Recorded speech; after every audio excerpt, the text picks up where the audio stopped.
काफी हरे भरे और सुंदर से जंगल में एक पेड़ पर एक टूनी चिड़िया रहती थी।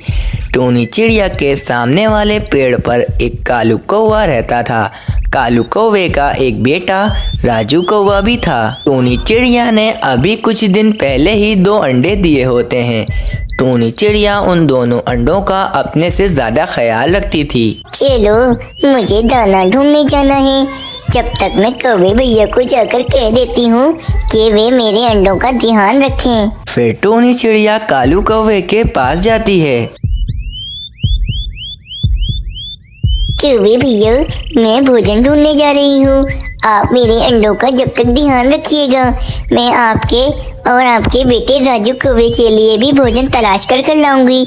बस जब तक आप मेरे अंडों का अच्छे से ध्यान रखना। हाँ हाँ टूनी चिड़िया, तुम जाओ, मैं तुम्हारे अंडों का अच्छे से ध्यान रखूंगा। लेकिन हाँ, मेरे लिए भी भोजन ढूंढ कर लाना। ऐसा मत करना कि तुम अपने लिए ही भोजन ले आओ और मेरे लिए भोजन लाना ही भूल जाओ। अरे नहीं कौवे भैया, मैंने इससे पहले आपके साथ ऐसा किया है जो मैं आज करूँगी। आप चिंता मत कीजिए, मैं आपके लिए भी भोजन ढूंढ कर लाऊंगी। इतना कहकर वे टूनी चिड़िया भोजन की तलाश में चली जाती है। फिर टूनी चिड़िया के जाते ही टूनी चिड़िया के घोंसलों में जो 2 अंडे रखे हुए होते हैं वे दोनों काफी जोर जोर से हिलने लगते हैं और ये सब कुछ वे कालू कौवा भी देख रहा होता है। ये चिड़िया के अंडे तो काफी जोरों से हिल रहे हैं।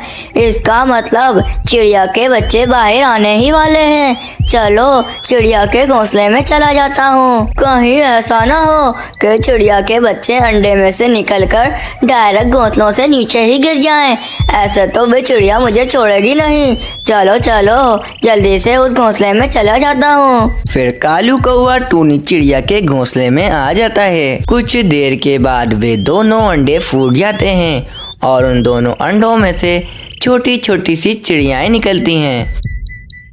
आहा, इस टूनी चिड़िया की दोनों चिड़िया कितनी ज्यादा सुंदर हैं। और एक मेरा राजू था, जब छोटा था तो जब भी काला था और अब बड़ा है तो अब भी काला है।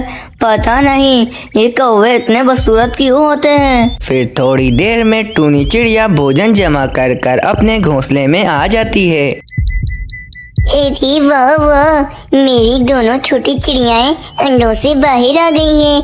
कितनी सुंदर हैं ये दोनों। कौवे भैया, आपका बहुत बहुत शुक्रिया कि आपने मेरे इन दोनों छोटी चिड़ियाओं का ध्यान रखा। मैं आपके लिए भोजन लेकर आई हूँ, आप अपना भोजन ले लीजिए।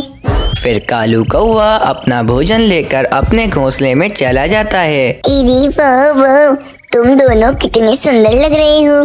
तुम दोनों अंडे में से निकल गए हो। अब मुझे कोई भी चिंता नहीं। चलो, तुम दोनों को बहुत भूख लग रही होगी, मैं तुम लोगों को भोजन खिला देती हूँ, फिर तुम दोनों सो जाना। अरे वाह वाह, इस टूनी चिड़िया की वजह से तो मुझे रोजाना मुफ्त का भोजन खाने को मिलता है, वरना मुझ में इतनी कहाँ क्षमता है कि मैं रोजाना अपने और राजू के लिए भोजन तलाश करता फिरूं। फिर रोजाना टूनी चिड़िया के पास कोई ना कोई पक्षी बधाई देने के लिए आता और बधाई देने के साथ साथ थोड़ा बहुत भोजन देकर भी चला जाता, जिसकी वजह से उस टूनी चिड़िया के पास काफी सारा भोजन जमा हो जाता है। और वहीं उस कालू कौवे को खाने के लिए भोजन नहीं मिल रहा था, क्योंकि टूनी चिड़िया 2 दिन से अपने बच्चों को कालू कौवे के पास छोड़कर नहीं गई थी। ये टूनी चिड़िया के पास तो कितना सारा भोजन आ गया है। इसकी वजह से ये टूनी चिड़िया अब भोजन जमा करने भी नहीं जाती है। अब मैं क्या करूं, मैं 2 दिन से भूखा हूँ। चलो चिड़िया बहन के पास जाता हूँ और उनसे ही थोड़ा बहुत भोजन मांग कर खा लेता हूँ। फिर कालू कौवा टूनी चिड़िया के पास जाता है। देखो टूनी चिड़िया, साफ सीधी सी बात है, तुम रोजाना अपने बच्चों को मेरे भरोसे छोड़कर जाती थी और उसके बदले में तुम मुझे भोजन भी दिया करती थी, लेकिन आजकल तो तुम भोजन जमा करने जा ही नहीं रही हो। अरे कौवे भैया, आप दोनों 2 दिन से भूखे हैं और आपने मुझे बताया भी नहीं। अगर आप लोग मुझसे कल ही भोजन मांग लेते तो मैं आप लोगों को दे देती। आप लोग चिंता मत कीजिए, मैं आपको थोड़ा सा भोजन दे देती हूँ, फिर आप और आपका राजू आराम से मिलकर भोजन खा लीजिएगा। फिर कुछ दिन ऐसे ही बीत जाते हैं। फिर एक दिन काफ़ी तेज़ बारिश होना शुरू हो जाती है और वहीं वे टूनी चिड़िया और उसकी दोनों छोटी चिड़ियाएँ वे तीनों बारिश में भीग रही होती हैं। लेकिन टूनी चिड़िया के पास बारिश से बचने के लिए कोई भी जगह नहीं होती है। एरी, ये क्या हो गया? इतनी तेज बारिश शुरू हो गई। मेरी दोनों छोटी चिड़ियाएं भी बारिश में भीग रही हैं। अगर ज्यादा देर बारिश होती रही तो मेरी दोनों छोटी चिड़ियाएं बीमार हो जाएंगी। मुझे जल्दी कुछ करना पड़ेगा। अरे रे, ये बारिश कितनी तेज हो रही है, मुझे तो बहुत सर्दी लग रही है। अरे मैं क्या करूँ? ये टूनी चिड़िया तो बारिश में भीग रही है, ज़रूर ये कुछ ना कुछ करेगी। ये बहुत मेहनती है। ये टूनी चिड़िया बारिश से बचने के लिए कोई ना कोई तो घोंसला बनाएगी जिसमें ये बारिश के दिन काट सके। मैं भी इस टूनी चिड़िया के साथ उसी घोंसले में रह लूँगा। कालू कौवा टूनी चिड़िया के आश्रय पे बैठा होता है और वहीं वे टूनी चिड़िया बहुत ही ज़्यादा चिंतित हो जाती है। एरी जी, ये बारिश तो और बढ़ती ही जा रही है और सर्दी भी कितनी हो रही है। मेरी दोनों छोटी चिड़ियाएं तो बीमार हो ही जाएंगी। मुझे कुछ ना कुछ करना ही पड़ेगा अब। फिर टूनी चिड़िया बारिश से बचने के लिए कुछ न कुछ ढूंढने के लिए चली जाती है। फिर टूनी चिड़िया बारिश से बचने के लिए कोई न कोई जगह तलाश कर रही होती है। तो टूनी चिड़िया को सामने ही जमीन पर एक छाता पड़ा हुआ दिखता है। टूनी चिड़िया झट से उस छाते के पास आ जाती है। वाह भाई वाह, ये चीज तो बहुत ही जबरदस्त है। इसको अगर मैं अपने घोंसले के ऊपर लगा लूं तो हम बारिश से बच सकते हैं। चलो जल्दी से इसको अपने घोंसले में ले जाती हूँ।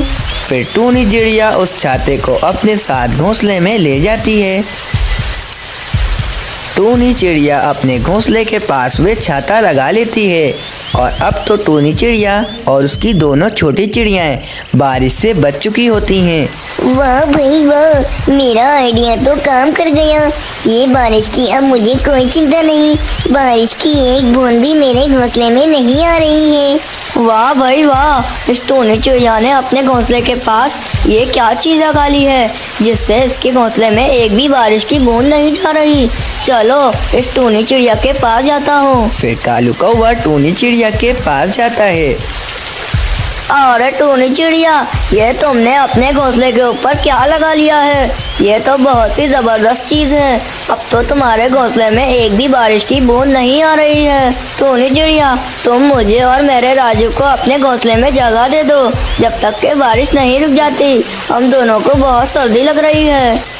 हाँ कभी भैया, ये मुझे रास्ते से ही मिल गया था, इसीलिए इसको मैंने अपने घोंसले के साथ लगा लिया है। अब मैं सुकून से अपने घोंसले में आराम कर रही हूँ। कभी भैया, साफ सी बात है, मेरे घोंसले में इतनी जगह नहीं है कि मैं आपको और आपके राजू को जगह दे दूँ। आप एक काम कीजिए, आप जाकर ढूंढिए, क्या पता आपको भी बारिश से बचने के लिए कोई न कोई चीज मिल जाए। फिर कालू कौवा उदास होकर अपने घोंसले में आ जाता है। एरी, खाने के लिए तो भोजन खत्म हो गया है। लगता है मुझे भोजन जमा करने के लिए जाना पड़ेगा। अरे तुम दोनों यहीं रहना, मैं जरा अभी भोजन ढूंढ कर आती हूँ। तुम लोग कहीं पर भी मत जाना। फिर टूनी चिड़िया भोजन की तलाश में चली जाती है और वहीं वे कालू कौवा भी टूनी चिड़िया को जाता हुआ देख लेता है। चलो, ये टूनी चिड़िया तो कहीं पर चली गई। चलो, इसने अपने घोंसले में जो चीज़ लगाई है इसको निकाल कर अपने घोंसले में लगा लेता हूँ। फिर मैं भी बारिश से बच सकूँगा। फिर जब ये आएगी तो देखा जाएगा। फिर कालू कौवा वे छाता अपने घोंसले में लगा लेता है और खुद आराम से अपने घोंसले में बैठा हुआ होता है। फिर जब टूनी चिड़िया अपने घोंसले में वापस आती है तो टूनी चिड़िया देखती है कि उसकी दोनों छोटी चिड़ियाएं बारिश में भीग रही होती हैं। फिर टूनी चिड़िया देखती है कि कालू कौवे ने वे छाता अपने घोंसले में लगाया हुआ होता है। तो टूनी चिड़िया उस कालू कौवे के पास जाती है। कौवे भैया, ये आपने बिल्कुल भी ठीक नहीं किया है। आपने ये चीज मेरे घोंसले से निकाल कर अपने घोंसले में लगा ली है। चले, मुझे ये चीज वापस कर दें। अरे टोनी चिड़िया, ये चीज मैंने तुम्हारे घोंसले से नहीं निकाली है, बल्कि ये तो हवा के साथ उड़ गई थी। फिर मैंने बड़ी मुश्किल से इसको ढूंढा और लाकर अपने घोंसले में लगा लिया। फिर टोनी चिड़िया अपनी दोनों छोटी चिड़ियाओं को लेकर वहां से चली जाती है।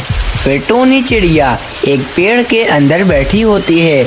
उस पेड़ में काफी बड़ा सुराख होता है, जिसकी वजह से उस पेड़ में एक भी बारिश की बूंद नहीं जा रही थी। फिर जब चील अपने घोंसले में वापस आती है तो वह चील देखती है कि उसने बारिश से बचने के लिए अपने घोंसले में छाता लगाया हुआ होता है। वह छाता अब उसके घोंसले में नहीं होता है। अरे ये क्या, मैं तो अपने घोंसले में बारिश से बचने के लिए छाता लगा कर गई थी, और मैं छाता कहाँ चला गया? लगता है बारिश में इधर उधर कहीं उड़ गया होगा।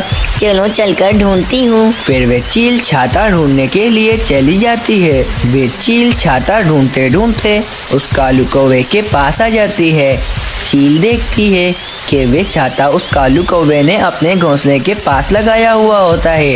ये देखकर उस चील को काफी ज्यादा गुस्सा आ जाता है। कालू कौवे, ये तुमने क्या किया? तुमने अपने आप को बारिश से बचाने के लिए मेरा छाता अपने घोंसले में लगा लिया।